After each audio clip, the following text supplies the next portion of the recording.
حادثة دار سعد تهز اليمن اليوم، حيث توفي زوجان في مديرية دار سعد بالعاصمة عدن مساء اليوم الثلاثاء عقب قيام الزوج بتفجير قنبلة يدوية في نفسه وزوجته وسط أحد الشوارع العامة.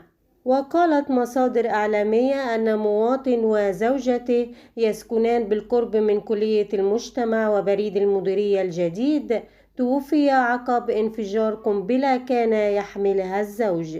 وأشار المواطنون إلى أن خلاف نشب بين الزوجان وسط الشارع العام بالمديرية، حيث قام الزوج بتفجير قنبلة يدوية أدت إلى وفاة الزوجان. وأظهرت كاميرات المراقبة لحظة ملاحقة رجل لزوجته في الشارع العام أمام مكتب بريد مديرية دار سعد لينتهي به المطاف باحتضانها وتفجير قنبلة كانت بحوزته. ولفت المواطنون إلى أن قوات الأمن قامت بتطويق المكان وإغلاق الشارع العام عقب هذه الحادثة.